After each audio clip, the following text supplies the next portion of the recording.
Allez, c'est maintenant l'heure dans toute liberté sur LCI. On est ensemble jusqu'à 10h au menu de ce vendredi 26 septembre. Évidemment, on reviendra sur le séisme Sarkozy avec Pierre Botton qui est venu nous rejoindre sur le plateau. Et puis on parlera aussi de Crépol, c'est de France face à face, novembre 2023. Souvenez-vous, un bal de village. Un adolescent, Thomas, tué et la plaie est toujours ouverte. D'un côté, cette France rurale qui pleure Thomas, de l'autre, la France des banlieues pointée du doigt. 2 ans après ce drame, la justice tente d'y voir clair avec une reconstitution en 3D. La vérité surgira-t-elle enfin? Anne Hidalgo, empêtrée dans ses notes de frais. Paris empêtré dans plus de 9 milliards d'euros de dettes. La maire dénonce un rapport bâclé. La Cour des comptes régionales part d'une gestion dégradée. Quel bilan pour Anne Hidalgo, Notre-Dame de la dette? Et puis, entre fracture et dette, il reste au moins un trésor national indiscuté, le camembert, bientôt patrimoine mondial de l'UNESCO. En toute liberté, c'est tout de suite sur LCI. Et avec nous, Queen Elisabeth Martichoux.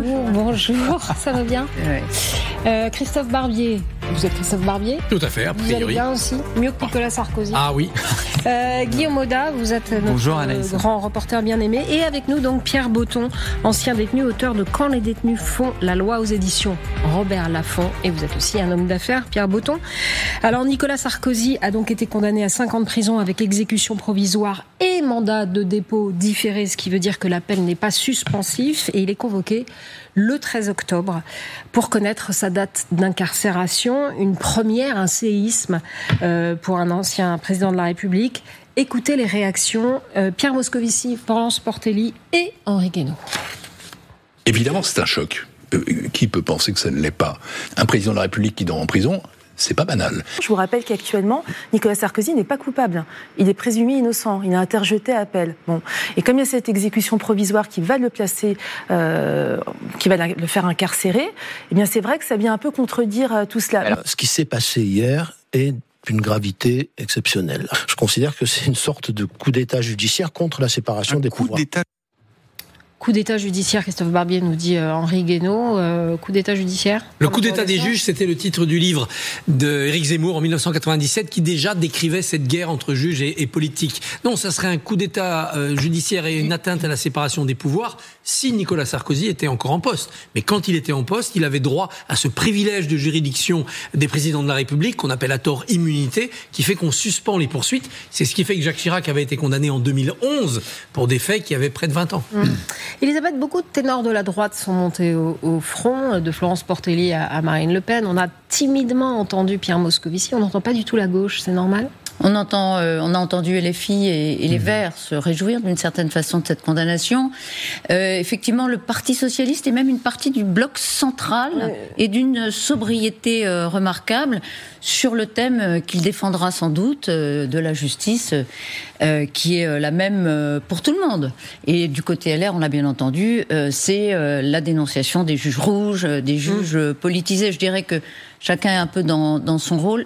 Moi, j'ai envie de dire ce matin que la justice a un rôle essentiel, c'est de faire comprendre aux Français ces décisions de justice, et celle-là en particulier, qui est évidemment spectaculaire et exceptionnelle. Dans une démocratie, c'est très important que les Français, en l'occurrence, non seulement voient que la justice opère, et qu'elle opère pour les petits comme pour les grands, mais que cette justice, elle est juste et elle doit être comprise, elle doit être admise. Et elle l'est ? Vous voyez, aux États-Unis, il y a une partie des électeurs, et notamment les Trumpistes, qui estiment que la justice ne fait pas son boulot, et du coup, elle est jetée sur le bas-côté. Est-ce qu'elle l'est ? L'est-elle en France, Elisabeth ? Oh oui, en France, elle l'est, bien sûr. Elle est comprise ? Est-ce qu'elle est comprise ? On parlait de Tourcoing il y a une semaine. Oui. 2 jeunes de 19 et 17 ans qui n'ont pas été mis en détention, alors que les images étaient absolument accablantes. Il y avait toutes les preuves. Là, il n'y a pas de preuves. Et pourtant, un président de la République, ancien, va aller en prison. Donc, il faut pas que les Français aient l'impression que leur justice ne fait pas justice. Parce que alors là, c'est la démocratie qui est affaiblie. Pierre Botton, est-ce que l'exécution provisoire, c'est la négation du double degré de la justice, comme le disait Marine Le Pen hier soir chez Darius Rochebin? On l'écoute. J'ai bien compris quand même qu'un certain nombre de magistrats ont une sorte de tableau de chasse où ils essayent d'épingler un maximum de politiques. Alors vous imaginez bien un ancien président de la République, il est tout en haut du tableau. Un certain nombre de juridictions aujourd'hui font totalement fi du double degré de juridiction. C'est-à-dire qu'en France, on a le droit à un double degré de juridiction. C'est dans notre état de droit, c'est-à-dire qu'on a le droit de faire appel. Et on est considéré comme présumé innocent jusqu'à ce qu'on soit condamné de manière définitive. C'est une sorte de rupture, je trouve, avec les grands principes de notre droit et avec le premier de ces grands principes qui est la présomption d'innocence. Une rupture avec la présomption d'innocence, Pierre Boton. Je suis pas compétent moi, pour tout ça, mais ce que je sais en tout cas, c'est que c'est inutile. Voilà, c'est juste inutile. Le mettre en prison, c'est inutile, comme c'est inutile de mettre un jeune consommateur de cannabis en prison, comme c'est inutile de mettre quelqu'un qui a un problème d'alcool au volant en prison, comme c'est inutile de mettre quelqu'un qui a des défauts de c'est inutile, ça ne servira à rien, voilà, ça sert à rien. C'est un symbole, quoi, en fait. J'en sais rien, je sais pas, mais ce que je sais, c'est ce qu'il va vivre. Et croyez-moi, ça va être très dur, très très dur. Ça va être vraiment très dur. Qu'est-ce qu'il va vivre l'ancien il va vivre quelque chose de très dur, lui et puis surtout sa famille. Mais vous voyez, je veux pas, quand je parle de sa famille à lui, je veux pas qu'on entende. C'est dur pour toutes les familles de détenus, hein, c'est vraiment. Hein. Les parloirs, c'est très long, il faut y aller très avant. Si vous ratez le truc de 5 minutes, eh ben on vous prend pas. Il va vivre quelque chose de très difficile. Et l'arrivée en cellule. Oui, en l'occurrence, vous avez connu la santé. La première chose qu'il va faire, il va faire une photo. Vous savez, ces photos qu'on voit, avec son numéro d'écrue, et on va le déposséder quelque part de son nom. Alors là, ça va être difficile. Mais de le déposséder de son nom, puis on va fouiller ses affaires, on va voir qu'il n'a pas de parfum, s'il n'a pas de choses coupantes. Il va porter ses sacs, hein, personne ne va lui le porter, hein, donc il va avoir des sacs et puis il va rentrer en cellule, puis on va fermer sa cellule, et là il va se retrouver face à lui-même. Il aura une cellule seule, c'est à l'isolement ou pas. Oui, je pense. Quand on dit cellule VIP, c'est une cellule... Ah non, mais alors, mais c'est important. J'essayais d'être calme, je vous en supplie. Non, essayez pas d'être calme. Non, c'est des mots qui enfin, franchement, penser que s'il y a deux choses qui m'exaspèrent, c'est la VIP, les cellules VIP, le régime VIP en prison, et le Club Med. Allez-y, et puis vous verrez si ça arrive. Non, mais concrètement, vous quartier pour une population vulnérable, pour prisonniers vulnérables. Ça oui, voilà. Bien sûr. Mais enfin, il va être, si jamais il est là, parce que l'administration peut décider, ou lui d'ailleurs, de demander l'isolement, ce qui est très dur. Moi, j'ai vécu ça pendant 602 jours il y a 25 ans. Ce qui est très dur, parce que vous voyez que du bleu, que des surveillants. Mais il va, à l'instant là où on est actuellement, s'il est dans ce quartier-là, il va côtoyer des gens qui ont violé, qui ont tué. Voilà, c'est le quartier. Pourquoi ils sont là, ces gens-là ? Parce qu'on les protège de la détention. Parce que si on les met en détention, ils sont massacrés. Donc VIP, ça n'a aucun sens. Aucun sens, mais absolument. Mais alors, Pierre Boton, mais quand même, il y a un traitement. Si vous êtes seul dans votre cellule, par exemple, alors qu'on sait que les cellules, il y a parfois une sur. Non, mais il n'y a pas parfois. Il y a déjà 150% de surpopulation à la santé. Donc déjà, avoir une cellule tout seul, c'est ce qu'on peut appeler un traitement VIP. Mais non, mais ça arrive à d'autres. Il faut que vous sachiez, dans le quartier dans lequel il va aller, le quartier des vulnérables que je connais malheureusement bien, déjà là, toutes les cellules sont doublées. C'est-à-dire que moi, quand j'étais il y a 3 ans, il y avait un seul lit et ils ont mis des lits superposés dans toutes. Et il y a même là des matelas au sol. Ça veut dire que s'il ne refuse pas, enfin, s'il ne demande pas l'isolement carcéral, il pourrait se retrouver avec quelqu'un au-dessus de son lit, Nicolas Sarkozy ? Mais c'est un choix, mais c'est pas complètement idiot. Franchement, très honnêtement, parce que il faut que vous compreniez ce que c'est que la détention. Vous avez des gens qui demandent d'être doublés. Et il faut savoir, il va être 22 heures sur 24 en cellule. 22 heures sur 24 en cellule. C'est donc pour ne pas être seul ? Bah oui, pour ne pas être seul. Donc c'est pas un privilège d'être seul. Pardon ? Ça peut être un enfer d'être seul dans sa cellule. Oui, bien sûr que ça peut être très très dur d'être seul. Ça peut être très très dur. La nuit, ça peut être extraordinairement violent. La première nuit qu'il va passer en prison, on va venir toutes les 2 heures et on va lui demander de lever la main pour être sûr qu'il soit en vie, parce qu'ils vont avoir peur qu'il se suicide. Donc, mais c'est vrai pour tout le monde. Hein, ce que je suis en train de vous expliquer, c'est vrai pour tout le monde. Mais je trouve que c'est important. Moi, je suis très très triste pour lui et je suis très triste pour ses enfants. Voilà, que j'ai pas de secret pour vos téléspectateurs, je les connais très très bien. Oui. Et il a une gamine qui a 14 ans, quoi. Vous voyez, elle va aller à l'école, tout ça. Alors là, c'est plus dur que pour les autres, vous voyez, parce que quelqu'un qui n'est pas connu, il peut peut-être le cacher. Là, ça va pas être du tout possible de le cacher, ni pour lui, ni pour les petits enfants et tout ça. Donc je trouve que c'est, mais bon, ça va être très très dur. Il va falloir qu'il soit très fort. Hein. Et ça veut dire que 22 heures sur 24, il est en cellule, et les 2 autres heures promenade, sport. Promenade. Seul aussi. Mais, pardon ? Seul aussi, la première. Non, la première, c'est lui, enfin, il va avoir un pouvoir de décision. C'est-à-dire que la première semaine, il est dans ce qu'on appelle un quartier arrivant. Et ce quartier arrivant, c'est un quartier dans lequel on va l'évaluer. Il va rencontrer tout ce qui est personnel de la détention. À la fois le directeur du quartier, donc qui s'appelle le QB4, quartier du vulnérable, mais le directeur de la prison, les SPIP, les services de probation, également les médecins, psychiatres et les autres, les personnes des activités. Et puis là, on va l'évaluer et ensuite, il va passer, on va le mettre soit dans ce fameux quartier des vulnérables, et là, il ira en promenade avec les autres, mais il n'y aura aucun problème, hein. Je vous assure, enfin voilà, il choisira ce qu'il peut, mais il y aura aucun problème. Vous voyez, je veux dire, enfin, ce qu'il faut que vous compreniez, c'est qu'à partir du moment où vous rentrez en détention, vous basculez de l'autre côté.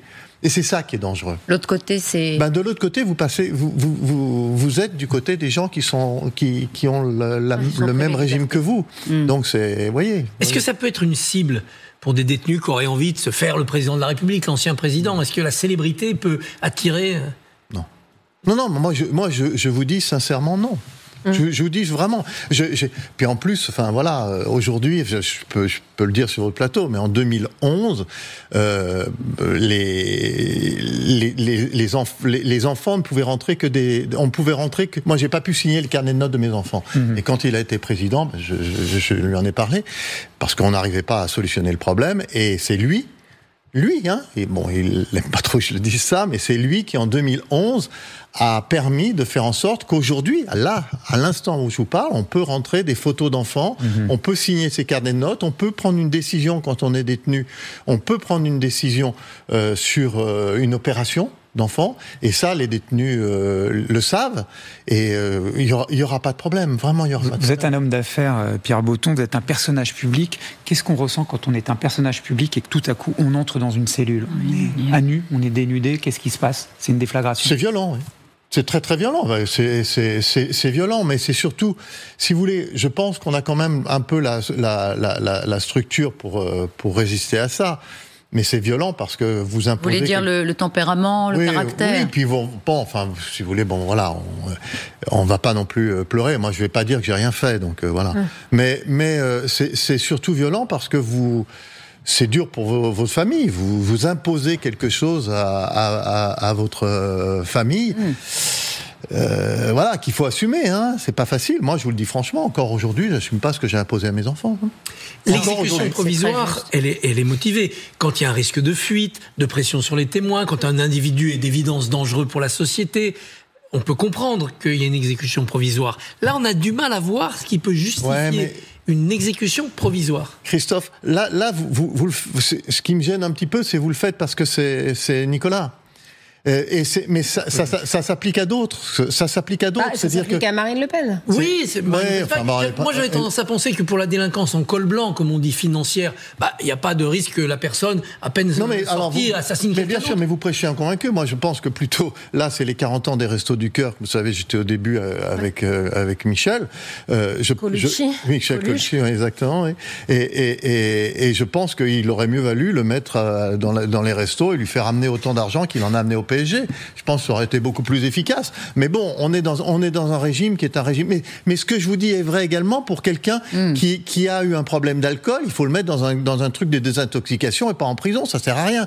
Pour un mec qui est au cannabis, il faut lui faire tester, qu'il accepte les tests salivaires ou les tests capillaires. Et puis si jamais il se désintoxique, on lui enlève de la peine. C'est vrai pour tout le monde. Voilà, c'est vrai pour tout le monde. Mais en revanche, ce que je vous dis, c'est que, et là, c'est pour ça que je me permets de vous reprendre, madame, quartier VIP, ça n'existe pas. Non, je vais vous expliquer. Il y a une chose de sûre. C'est pas du tout ce que je voulais dire. Je dis simplement que depuis hier, on entend la formule à la présidente de l'Assemblée quartier VIP. Et donc, je voulais vous faire préciser non, il n'y en a pas. Qu'il n'y en a pas. Donc, il y a actuellement en prison, c'est l'exploit de Gérald Darmanin, 50 000 téléphones portables. Pourquoi l'exploit de Gérald Darmanin? Parce qu'il n'a rien fait. Il parle, il fait de la politique, il fait du machin, il ouvre des prisons pour 80 mecs, mais il y a quand même 50 000 téléphones portables avec des gens qui recrutent des tueurs, maintenant de plus en plus jeunes. Mais je peux vous assurer une chose, c'est que Sarko, il n'en aura pas. Ça, je peux vous assurer qu'il n'en aura pas. Il n'aura pas de moyen de communication. Il aura un moyen de communication légal qui ne marche pas, parce que je l'ai pratiqué, qui coûte très cher, puisqu'il coûte aux alentours de 300 € par mois, qui est un téléphone fixe, mais il n'aura pas de téléphone portable. Mais il n'en aura pas moins que les autres, sauf tous ceux qui circulent. Si, bien sûr, c'est plus surveillé. Il y a une cabine téléphonique à l'intérieur de la cellule. Les autres, en gros, c'est ça, de ce même acabit. Non, écoutez... allez-y, dites-nous. Je vous dis qu'il y a, y compris dans ce quartier-là, où il y a ces 18 cellules, c'est pas un secret de savoir qu'il y a des téléphones portables. Ça, on le sait. Nicolas Sarkozy n'en aura pas. Donc il aura moins de choses que les autres. Merci beaucoup Pierre Boton d'être passé sur le plateau. Merci infiniment pour ce témoignage. À bientôt. J'espère pas. Si, quand même. Si, pour parler des réformes à faire. Au contraire. Guillaume, juste un petit point sur la presse internationale. C'est une catastrophe, cette histoire. Stupeur à l'étranger. En effet, le New York Times a immédiatement réagi. Il parle d'une peine sévère. Il insiste sur l'aspect très très historique de cette peine, unique dans l'histoire française. Blick, sous la plume de Richard Berny, qu'on connaît bien ici. Lui, il s'interroge sur l'association de malfaiteurs, le mot malfaiteur, et il décline en fait les synonymes délinquants, criminels, truands, ce qui met en miroir avec le jugement coupable parce que c'est associé à des malfaiteurs, mais pas corrompus. Le Guardian britannique, lui, par contre, met en exergue, titre véritablement sur les mots de Nicolas Sarkozy extrêmement puissants. Il dormira en prison, mais la tête haute après sa condamnation. La Libre Belgique, nos voisins belges, elle s'intéresse à l'attitude de Carla Bruni. Elle prend la bonnette. Vous vous souvenez de cette image de Mediapart, et qu'elle jette par terre dans un geste de colère. Ce qui m'a intéressé, c'est la Caceta d'Opolo au Brésil, qui rappelle que Lula, lui aussi, a été emprisonné avant d'être élu président. Exactement, et ça l'a pas empêché de revenir. Rappelle que Jair Bolsonaro est en ce moment, et on en a parlé récemment, lui également condamné. Et ce qui fait dire à la Repubblica, et c'est comme ça que je voudrais tirer le fil, qu'en réalité, Nicolas Sarkozy, il continue d'être consulté. Il a été vu par le Premier ministre Lecornu, qui lui a rendu visite. Emmanuel Macron a été le voir, et même Jordan Bardella. Donc voilà, ça reste quelqu'un qui reste central, au centre du jeu politique. Est-ce que la case prison changera son avenir, Christophe? Mélenchon était allé voir Lula en prison. Ouais. Alors est-ce qu'il y aura des visites politiques en prison pour Nicolas Sarkozy? On verra. On verra bien. Allez, c'est maintenant l'heure de notre deuxième une. Marie-Hélène Toraval nous a rejoint sur le plateau. Bonjour madame, vous êtes la maire d'Yverdroite de Romans-sur-Isère. Près de 2 ans après le meurtre de Thomas, 16 ans, lors d'une fête de village à Crépol, l'auteur des coups mortels va-t-il être enfin identifié? 14 suspects sont mis en examen. Il vient du quartier de la Monnaie, qui est dans votre commune, madame. Tous nient avoir porté le coup fatal, et pour tenter d'y voir plus clair, les magistrats ont lancé une reconstitution numérique en 3D, c'est inédit en France, de la scène de crime. Explication de Lise Cloix. Sa famille, ses amis, tous espèrent trouver la vérité derrière les portes de ce tribunal. Savoir qui a tué Thomas Perotto, 16 ans, poignardé il y a 2 ans devant la salle des fêtes de Crépol. 14 personnes sont mises en examen, 9 d'entre elles ont été transférées depuis leur lieu de détention. Aujourd'hui, on est dans une situation qui ne peut plus durer, qui consiste à reprocher à chacun des mises en examen la totalité des faits. Donc on ne peut plus rester dans ce flou. Décision du tribunal, pas de reconstitution classique, car il aurait fallu rassembler les 400 personnes présentes ce soir-là et boucler le village pendant 1 mois. La scène de crime a donc été scannée en 3D par un appareil similaire à celui-ci. Voilà à quoi cela pourrait ressembler. La position du corps de Thomas est connue. Un par un, les prévenus vont devoir expliquer à quelle distance ils se trouvaient. À l'aide d'un logiciel, les experts judiciaires vont retracer la soirée seconde par seconde, déplacer accusés et victimes en fonction de chaque témoignage. La justice met les moyens, Marie-Hélène Toraval.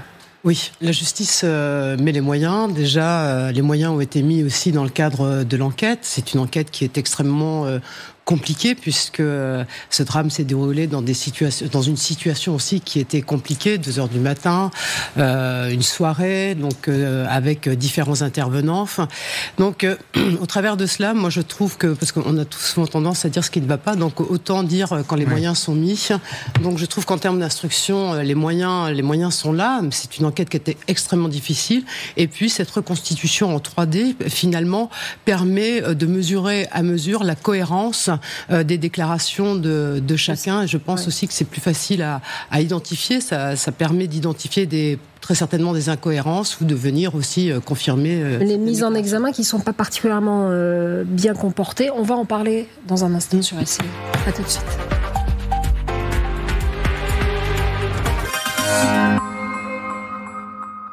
La nuit, Louisa et David n'arrêtent pas de bouger. Quand ils sont venus nous voir chez Grand Litier, on leur a conseillé un matelas avec une grande indépendance de couchage. Et le conseil sommeil en plus, notre tutoriel de relaxation avant de se coucher. La nuit porte conseil, nous aussi.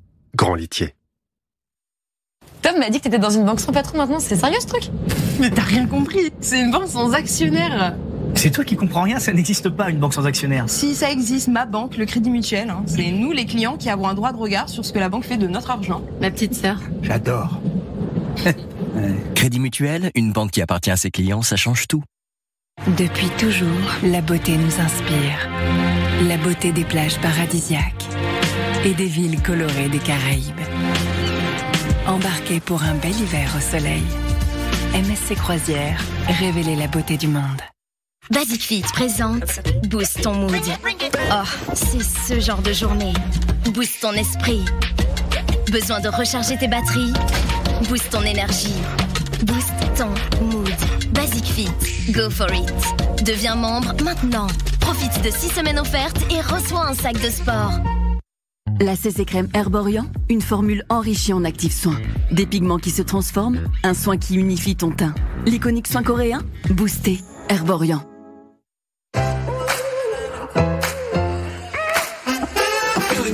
Amazon offre à ses salariés en France jusqu'à 3 500 € renouvelables chaque année pour financer des formations reconnues par l'État et accompagner leur évolution de carrière.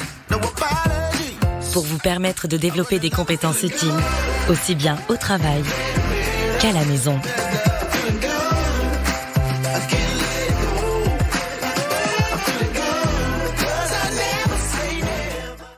Gna gna gna, Lucas lui il propose une carte titre resto et gna gna gna, il affiche le bon solde sur l'appli. Et gna gna gna, il gère tout bien les avantages salariés. Nouvelle carte avantage Lucas facilite le quotidien des RH des salariés. Des humains quoi. Gna gna gna, la carte avantage.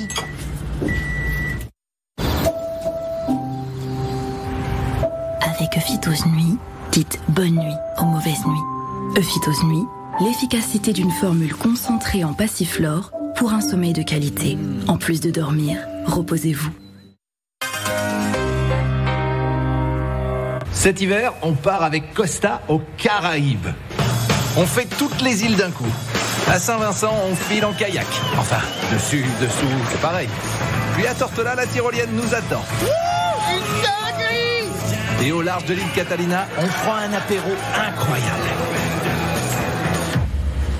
Et après, ça, c'est un secret. Alors oublie les vacances classiques. Costa, live your wonder. Vous en connaissez beaucoup qui se déplacent pour vous gratuitement? Avec Carglass, c'est partout en France et c'est 0 €. Et oui, même jusqu'ici, on vient pour lui remplacer son pare-brise. Et en ce moment, Carglass vous offre une boîte à outils polyvalente, parfaite pour vos petits travaux à la maison ou pour dépanner votre voiture. Alors, prenez rendez-vous sur carglass.fr ou appelez-nous au 30 44, l'appel est gratuit. N'oubliez pas, carglass.fr ou 30 44. Carglass répare, Carglass remplace. Je me demande combien vaut ma voiture. Vendezvotrevoiture.fr peut vous le dire. C'est très simple et rapide. Il vous suffit de saisir les détails de votre voiture et vous recevez un super prix. C'est facile. Obtenez maintenant le meilleur prix sur vendezvotrevoiture.fr. Je m'imagine bien dans ce jardin. Je m'imagine moins le tourne par contre. Super, proche de tout. Oh là, un peu trop proche de mon ex aussi. On a tous notre idée du bien idéal. Trouvez le vôtre sur Se Loger, avec en ce moment près d'1 million d'annonces. Se Loger, l'app IMO préférée des Français. Téléchargez l'app. Le jour où je partirai, je veux avoir tout prévu pour moi, mais surtout pour ceux que j'aime. Alors, j'ai fait appel à PFG. PFG est à vos côtés pour prévoir un hommage qui vous ressemble. En ce moment, chez PFG, 200 € vous sont offerts en souscrivant un contrat prévoyance. Devis personnalisé et sans engagement sur pfg.fr ou dans l'une de nos 900 agences. PFG, célébrez une vie. Avec l'assurance auto Petit Rouleur Alliance, moins vous roulez, moins vous payez. Vous pouvez économiser jusqu'à 25% sur votre tarif auto Alliance. Alliance, avec vous de A à Z.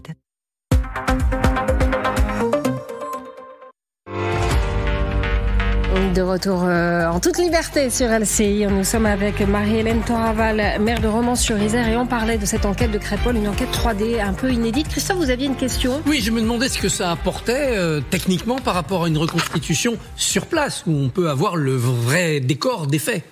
Alors c'est vrai qu'une reconstitution sur place, on avait le vrai décor des faits, mais à 2h du matin, reproduire les mêmes conditions, des conditions nocturnes, je pense que c'eût été très difficile.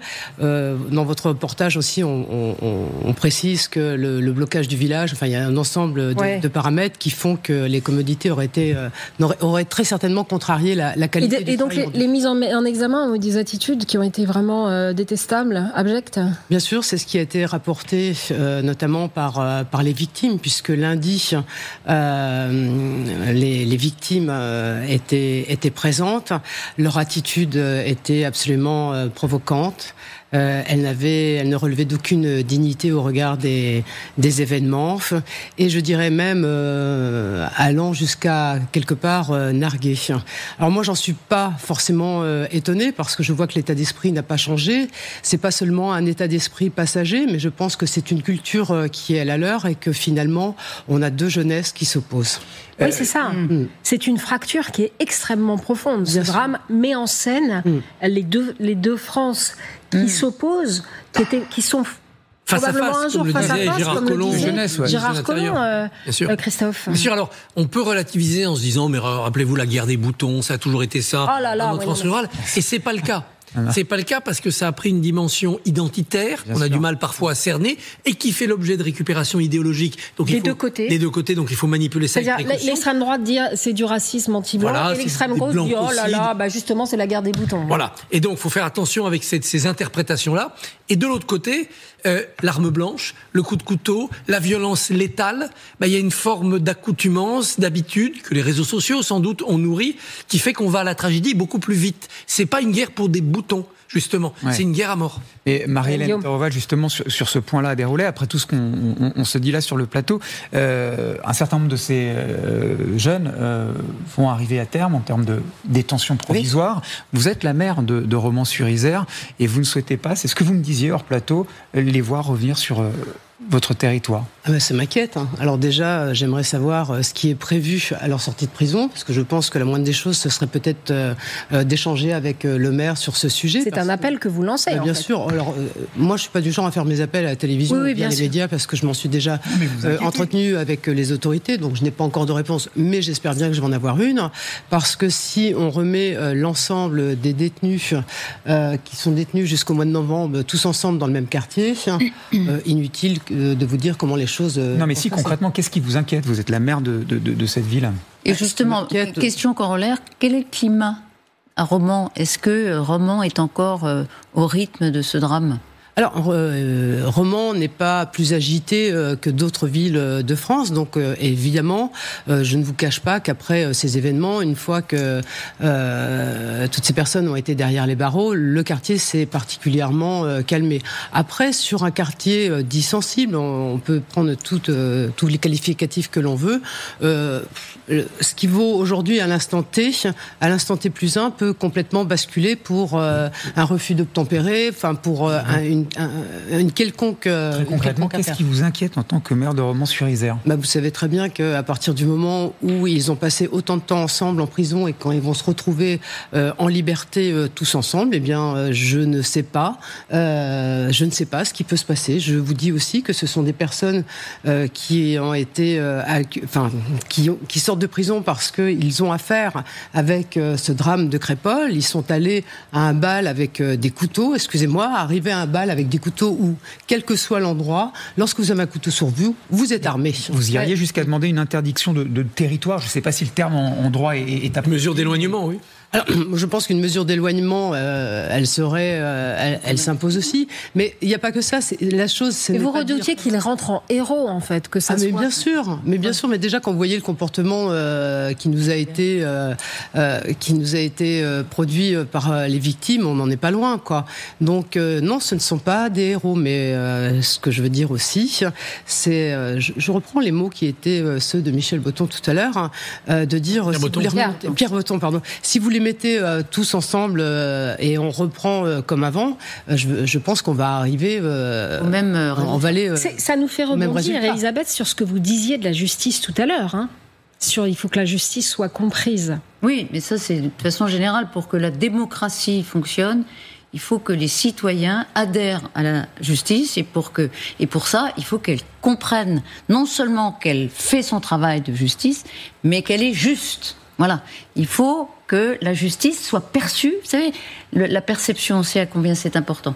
Il faut que les citoyens perçoivent que la justice est juste, qu'elle n'est pas seulement, qu'elle ne passe pas seulement. Qu'est-ce qu'on vous dit à Romans-sur-Isère ou à Crépol, justement, là-dessus ? Les citoyens, moi je vous parle des victimes aussi, et des victimes collatérales.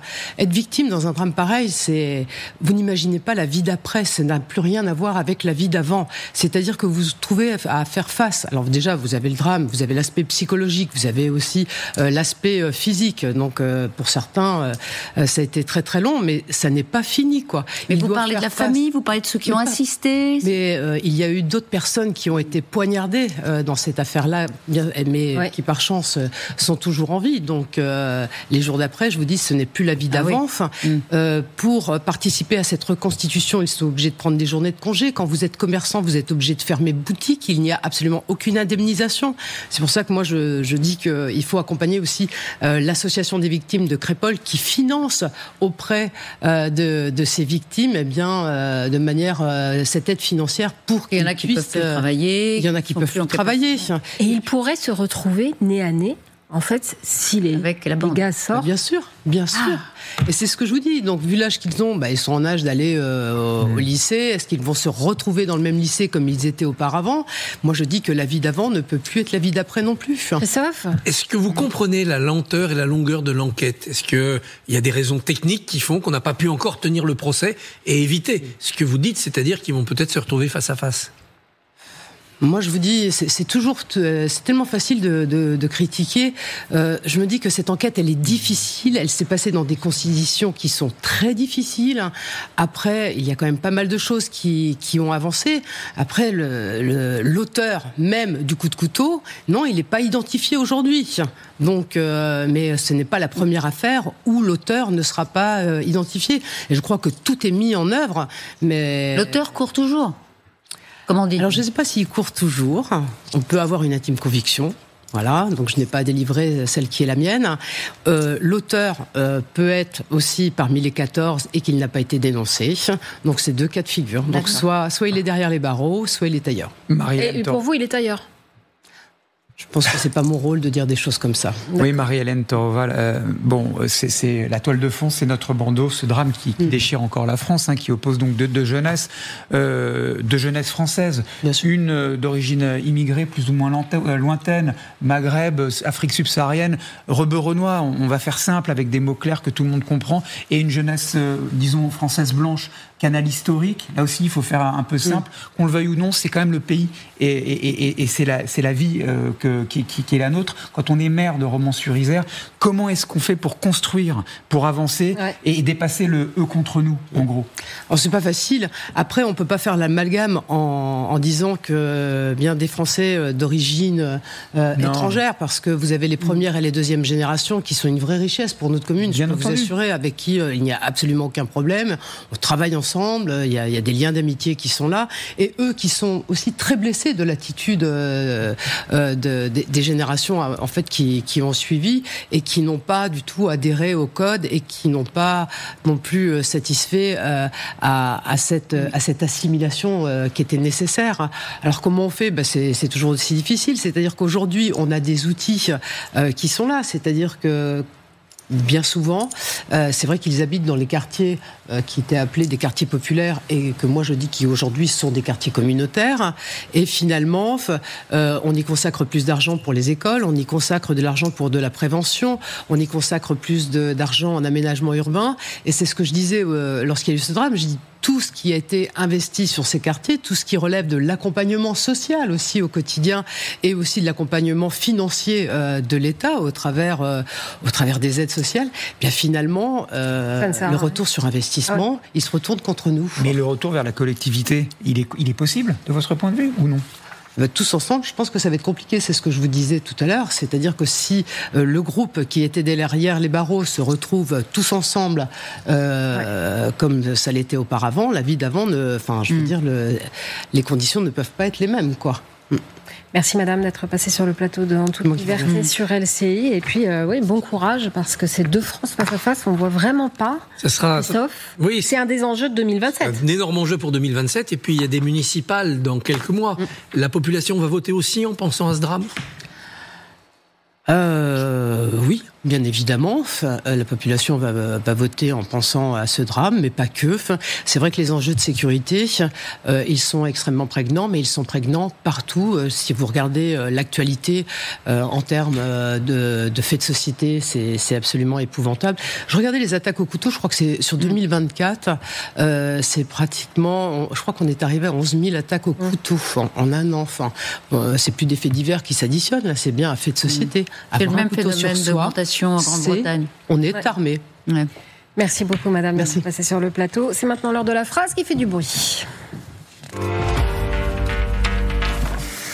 Alors, hier soir, vous l'avez regardé tous les trois consciencieusement. Marine Le Pen était l'invitée de Darius Rochepin pour Objectif 2027 et elle a été très très claire. On l'écoute. Non. Est-ce que vous pourriez être, vous, en inverse, la première ministre de Jordan Bardella? Non. Pourquoi? Parce que je pense que je serais une bien moins bonne première ministre que lui. Et si vous êtes empêché, vous, d'être candidate? Parce qu'il faudrait, ce serait en fait mon lot de consolation. Non, mais j'ai pas besoin de lot de consolation. J'ai pas besoin de lot de consolation, Elisabeth Martichaud. Qu'est-ce que ça vous a d'abord inspiré, cette petite phrase? Elle sait qu'elle va pas y aller? Non, d'abord, elle veut imposer l'idée qu'il y a une inéluctabilité de son arrivée à la présidence de la République. Malgré ses 3 tentatives ratées, malgré le fait qu'elle est empêchée sur le papier par sa condamnation, elle veut imposer cette idée-là. Évidemment, s'il y a une dissolution... et que le Rassemblement national arrive en tête, et que Emmanuel Macron nomme Jordan Bardella, ça fait beaucoup de conditions, on n'en est pas là du tout dans le calendrier. Eh bien, c'est effectivement Jordan Bardella qui ira essuyer les plâtres du passage au pouvoir du Rassemblement national, et elle continuera, puisque dans la foulée, il y aura une présidentielle, qu'elle se tiendra à la date prévue, vraisemblablement en 2027, eh bien, elle veut se réserver pour la présidence de la République, pour pouvoir dire, vous voyez, si on peut pas tout faire, c'est parce qu'on n'a pas toutes les manettes, et moi, je serai présidente de la République. Troisièmement, les promesses n'engagent que ceux qui les écoutent. Ce qu'elle dit là aujourd'hui, on verra si c'est la même attitude lorsqu'il y aura un changement politique majeur, qui est éventuellement cette fameuse dissolution avec ces législatives anticipées. On aura oublié, pardon pour... mais ça sera autant le bazar, Elisabeth, il n'y a aucune raison que ça change. Non, mais vous croyez que le Front républicain ne se reconstituera pas? Ah, moi j'ai du mal à le croire. Ce ne sera pas le même scrutin. Il peut y avoir le même résultat, mais pas par les mêmes chemins. Elle peut arriver à une majorité relative, pas la majorité absolue. Ça dépend du niveau de la majorité relative. Soit elle en a une qui est assez haute et donc elle va chercher les voix et les députés nécessaires pour arriver avec 289. Soit elle accepte de gouverner à 240 députés. Et voilà. Et de toute façon, et Emmanuel Macron accepte de nommer Jordan Bardella. Tout ça, c'est de la fiction. Moi, j'y crois assez peu, mais je me suis souvent trompée. Donc, c'est quand même sur la table. Mais elle veut être présidente de la République. C'est ce qu'elle veut nous dire aujourd'hui. Elle a dit une petite phrase qui n'a pas échappé à votre oreille, Christophe Barbier, sur Sébastien Lecornu. Et le responsable de tout ça, c'est Emmanuel Macron. Parce que nous sommes dans une situation où, en réalité, en refusant de se soumettre aux institutions, Emmanuel Macron ne fait pas seulement du mal à la France, il met ses amis dans une situation qui est intenable. Parce que la mission qu'il a donnée à Sébastien Lecornu est une mission qui est vouée en réalité à l'échec. Absolument aucune entente possible. Elle a intérêt à ce que ça se plante ? Oui, bien sûr. Elle a intérêt à ce qu'il n'y ait pas d'issue aux négociations de Sébastien Lecornu et que très vite, le gouvernement tombe sur une nouvelle censure. Mais elle n'a pas intérêt à le dire ex ante comme le fait LFI. Elle a d'ailleurs eu cette expression, c'est pas marqué LFI, dans une sorte d'agressivité spontanée. Elle attend d'avoir un motif, un prétexte. Elle va le trouver soit dans le budget, en disant ce budget est trop dur avec les classes populaires, je le censurerai, ou bien dans la déclaration de politique générale que normalement le Premier ministre devrait tenir à l'Assemblée. Et là, elle viendra d'une manière ou d'une autre s'additionner à ceux qui veulent censurer le RN. Ça justifie la tactique de Lecornu, c'est-à-dire négocier uniquement avec les socialistes qui, eux, peuvent le sauver par leur soutien. Si elle obtient la censure, elle précipite d'une certaine manière le calendrier électoral, le chaos électoral. Censure peut vouloir dire dissolution. Dissolution, en effet, on part dans des scénarios arithmétiques qui ne seront pas ceux de 2024. Et puis, tout ça va créer une ambiance où elle peut avoir une chance à un moment donné de faire lever son inéligibilité, cette fameuse exécution provisoire, dans le cadre d'une législative, en allant devant le Conseil constitutionnel ou le Conseil d'État, etc., etc. Donc le trou de souris qui demeure pour elle la possibilité d'être candidate en 2027 passe par un trouble politique majeur en cet automne 2025. Mais Christophe Barbier, justement, j'ai une question à vous poser. Hier, on a vu, presque dans un geste de condescendance, écarter une question d'Amélie Carrouer à ce propos-là, sur sa tactique. Elle a dit, non mais attendez, les Français n'en ont rien à faire. Moi, ce qui compte, c'est l'intérêt des Français, la tactique tacticienne, etc. Je balaye ça d'un revers de main. Pourquoi est-ce qu'elle n'assume pas de dire, il y a une voie étroite pour me permettre d'occuper les plus hautes fonctions? Je vous le dis à vous Français, je vous le dis à vous sur ce plateau. Pourquoi est-ce qu'elle ne le dit pas franchement? Mais une voie étroite pour juridique pour faire lever cette exécution provisoire. Pour être clair à l'endroit de celles et ceux qui pourraient voter pour elle. Une voie étroite pour faire quoi? Pour être candidat. Il parlait de trucs. Sa stratégie juridique, vous voulez dire qu'elle explique pas clairement. Est-ce qu'elle a balayé d'un revers de main en appelant ça tactique tacticienne? Oui, elle ne veut pas, je pense, d'abord dévoiler ses cartes parce que ce sont des arguments techniques et si vous les dévoilez, vous les donnez aussi à vos adversaires. Et puis ça va dépendre beaucoup des circonstances. La dissolution n'est pas garantie. Emmanuel Macron, si Lecornu tombe, il peut nommer X, Y, Z, et ça peut continuer. La dissolution, en effet, moi je pense que le Front républicain ne marchera pas, et que le nouveau Front populaire lui-même aura du mal, et que la Macronie arrivera à son épuisement. Tout ça peut faire une majorité pour le Rassemblement national. Est-ce que c'est un cadeau pour le RN de récupérer la gestion du pays dans l'automne ou au début de l'année 2026, sans budget, avec incapacité pour le RN de montrer ce qu'il sait faire en moins d'un an, et donc peut-être de se préparer un échec en 2027 parce que l'expérience tentée en 2025-26 n'aura pas fonctionné. Donc je pense qu'elle ne veut absolument pas choisir dans ce clavier de possibilités. Elle ne veut pas sortir de l'ambiguïté parce qu'on n'en sort jamais qu'à son dépens. Juste un mot, Marine Le Pen hier soir était bonne, comment dirais-je, elle a été offensive, elle a été déterminée. Offensive. Elle a été à l'attaque. Elle a essayé de ne pas être floue. Elle était passée au journal de 20h de TF1 8 jours plus tôt, où elle était apparue fébrile. Hier soir, elle a été solide. Néanmoins, là, elle affiche une détermination à censurer Sébastien Lecornu. S'il a écouté hier, il doit savoir que ses jours sont comptés. Elle peut changer d'avis, elle l'a déjà fait, mais elle ne veut pas assumer. Alors pour le coup, elle veut pas assumer tout de suite en disant on va censurer, mais on comprenait bien qu'elle censurera. C'est juste une question de calendrier. Le sort de Lecornu est scellé si les socialistes rejoignent. Mais eux, ils n'ont pas intérêt à la dissolution. Eux, ils ont des risques énormes à la dissolution parce que si le nouveau Front populaire tourne mal et que les LFI décident de punir les sortants socialistes, ils peuvent revenir à une poignée de députés. Par ailleurs, ils ont un gros enjeu municipal, ce qui n'est pas le cas de RN qui a peu de sortants, ce qui n'est pas le cas de LFI. Le chaos législatif par une dissolution va compliquer la tâche des maires sortants. Quand vous en avez beaucoup, comme le PS, avec des villes qui peuvent avoir des situations délicates, vous réfléchissez à 2 fois. Donc, mais évidemment, ils ne sauveront pas le Cornu pour un plat de lentilles. Donc il faut que Sébastien Lecornu aille très loin vers eux, sans se fâcher avec les Républicains. C'est quand même de l'équilibrisme. Vous savez quoi ? 3 400 milliards de dettes. C'est tout ce que je voulais dire. 3 400 milliards de dettes. Je vais vous répondre. Vous m'avez abattu une carte, je vous en abats une autre. 9,3 milliards de dettes. C'est celle de la ville de Paris, Elisabeth. Anne Hidalgo, Notre-Dame de la dette. On en parle dans un instant sur LCI. Abandonner. Abandonner. Abandonner l'idée d'acheter. Adopter. Cette année encore, des centaines de milliers d'animaux ont été abandonnés sans raison. Les adopter, c'est leur offrir une seconde chance. Johnny's always running around, trying to find certainty. He needs all the world to confirm that he ain't lonely. More than a woman. Johnny's always running around. Renault 4 e-Tech électrique est éligible au leasing électrique à 155 € par mois sans apport. Portes ouvertes du 9 au 13 octobre. Bientôt, moi aussi, je m'élèverai dans le ciel. Comme moi. Toi ? Non, tu resteras un verre. C'est ce qu'on verra. Red Bull donne des ailes. Nouveau Red Bull Zéro. 0 calories, 100% Red Bull. Ce soir, c'est Kitok. Allez, vas-y Thomas, avec des produits de cette qualité, tu peux pas te louper. Les enfants vont adorer. Et oui, c'est facile d'avoir des idées et de bien manger avec Kitok. Et c'est équilibré. Ça sent bon, c'est quoi ? C'est Kitok. Kitok, la box à cuisiner française, qui a tout bon. Quand on est pro, on doit toujours rester pro. Même quand on se dit... Me lâche surtout pas.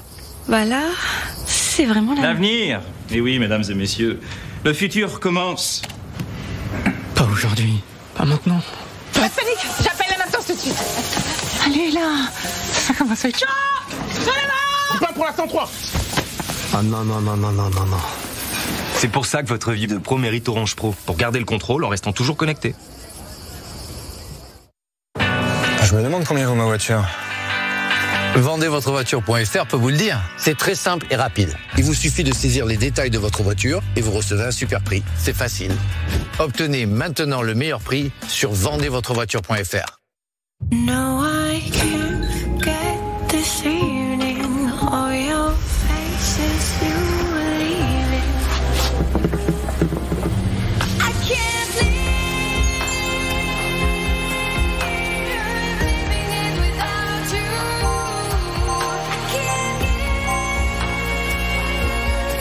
I can't give Chez Renault Care Service, l'entretien de votre véhicule est à partir de 1 € par jour avec le pack privilège. Choisir, c'est être libre. Choisir nous fait grandir. Choisir nous fait vibrer. Choisir nous fait avancer.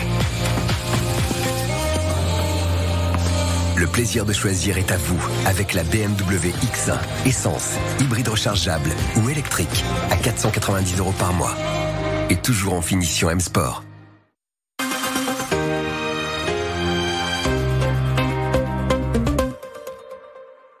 Chez Amazon, plus de 50% des commandes sont désormais livrées avec moins d'emballage. Le changement se vit au plus près de chez vous, sur le pas de votre porte.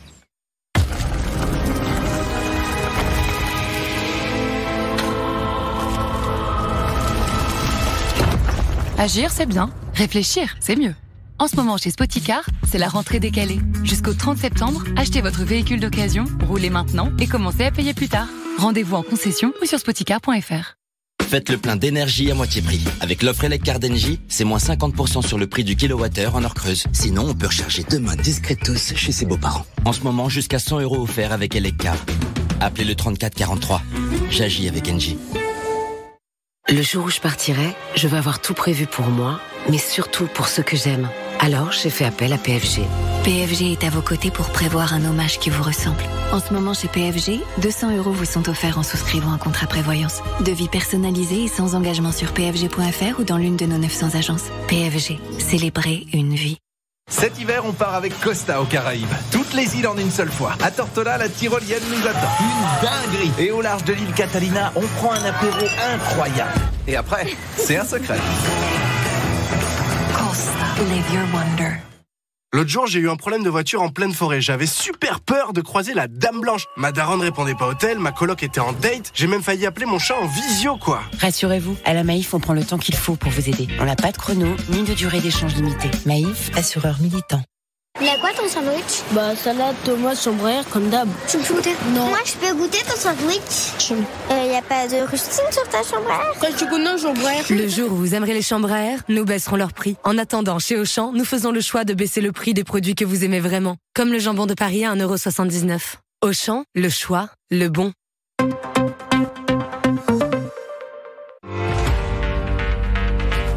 De retour sur le plateau de En toute liberté avec Elisabeth Quinn Martichoux, Christophe Barbier, Guillaume Oda. Alors on parle de notre carton rouge, Paris sur la corde raide. 9,3 milliards d'euros. Je ne parle pas de votre découvert personnel, Elisabeth, mais bien de celui de la capitale la plus visitée du monde, qui devient aussi la capitale de la dette. La Chambre régionale des comptes parle d'une gestion dégradée. L'opposition dénonce un tsunami. Évidemment, Anne Hidalgo répond un travail bâclé. À Paris, on a cramé la caisse, Christophe, on peut dire ça? C'est toujours compliqué quand on regarde les histoires de dette, parce que ceux qui ont géré vont dire, attendez, il y a de la bonne dette, des investissements, on a lancé beaucoup de choses, et il y a de la mauvaise dette. Les rapporteurs n'oublient pas de rappeler le contexte difficile, la disparition de la part départementale de la taxe foncière sur les propriétés bâties, la suppression progressive de la taxe d'habitation, la baisse des droits de mutation parce que plus rien ne se vend à Paris. Donc moins de recettes, nécessité de prendre le relais. Et aussi la préemption par la mairie de Paris de beaucoup de fonciers pour faire des HLM. On n'en a pas tellement vu la couleur, mais enfin, ils disent qu'ils font ça. Non, mais là, c'est une politique qui est assumée et qui est menée. On peut y ajouter sans doute quelques investissements liés aux Jeux Olympiques de 2024. À côté de ça, un cabinet pléthorique. À côté de ça, il y a l'excès d'emploi public. Dans le cabinet, mais aussi dans l'administration municipale, où on a du mal à voir le rapport qualité-prix, ou plutôt quantité-prix, entre le nombre de personnel qu'il y a et puis la vie quotidienne des Parisiens. C'est compliqué. D'ailleurs, son successeur potentiel, Emmanuel Grégoire, son ancien premier adjoint, le dit. Nous avons oublié le quotidien. Ça n'intéressait pas Anne Hidalgo, le quotidien. Elle aimait les discussions entre les grandes villes. On a oublié le quotidien. Non, oui, voilà. Elle n'aimait pas se colter. Nous, on le voit qu'elle a oublié le quotidien. Donc, quand on vit à Paris, on le voit. Elle a fait des politiques très volontaristes. L'automobile en est un exemple, puisqu'elle a découragé, dégoûté les automobilistes. La pollution a foncièrement baissé à Paris. Elle n'est pas, avec des résultats. Elle n'est pas allée voir. Ça dépend des études, Guillaume. Pardon. Elle n'est pas allée voir les Parisiens au coin du trottoir. Si, elle a d'évidence changé complètement la vie de la circulation à Paris. La méthode est contestable parce que ça a été fait au forceps avec une violence sur les habitants, les Parisiens et ceux qui traversent Paris. Le résultat est quand même là. Enfin, c'est un exode aussi, les résultats. Oui. Les enfants qui quittent Paris. Oui, parce que le prix du logement aussi a changé. Elle n'en maîtrise pas toutes les quantités. Il faut tout mettre dans la balance. C'est vrai. Sur l'emploi public et la justification de l'emploi public, là, il y a un vrai problème. Il y a un dossier. Je n'ai pas grand-chose à ajouter, sinon que Anne Hidalgo est en cela comparable avec Emmanuel Macron, que effectivement, pour résumer, les comptes publics, c'est pas leur affaire. Ça ne les intéresse pas. Et quand vous disiez... C'est dingue. C'est dingue. On voit l'arrivée pour la dette française et on voit ce qui se passe à Paris. Elle voulait travailler pour sa posture. Oui, en termes de posture. Pour sculpter sa réputation à l'international. Elle voulait être, une mère pour l'histoire. Mais effectivement, la vie quotidienne, ça ne l'intéresse pas.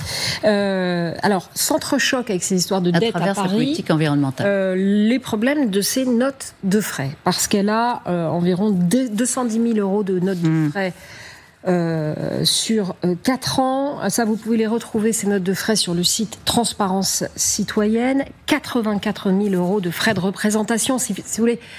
un moment où on parle aux Français du budget, etc., ces chiffres-là, même s'ils ne sont pas, Elisabeth, elle n'a pas détourné du fric, mais quand même, c'est moralement, éthiquement, c'est quand même furieux à entendre, disons. Et alors, surtout, quand vous regardez, là c'est la question que je vais vous poser, parce que moi je pense qu'on se plante, on parle de ah oui, est-ce qu'elle aurait dû s'acheter du Dior ou pas du Dior, et du Burberry, elle dit que c'est pour magnifier les marques françaises, elle achète du Burberry qui est une marque anglaise. Bref, passons.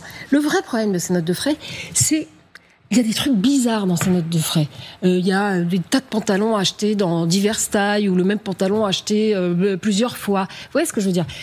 Je suis très étonnée que la justice ne s'en soit pas saisie pour étudier, pour voir si vraiment elle a fait les choses bien. Je suis très étonnée, Christophe, que personne, aucun député, de droite notamment, n'ait déclenché un article 40. C'est-à-dire demander à la justice de se pencher sur ces notes de frais. Transmettre au procureur. Bah oui, c'est-à-dire, est-ce que vous vous êtes acheté 12 pantalons en taille 36 pour les essayer chez vous et les ramener après, ou est-ce que vous en avez fait bénéficier vos amis, ce qui serait à ce moment-là délictuel ? D'abord, on aimerait voir la garde-robe, puisque c'est toutes ces tenues, où sont-elles aujourd'hui ?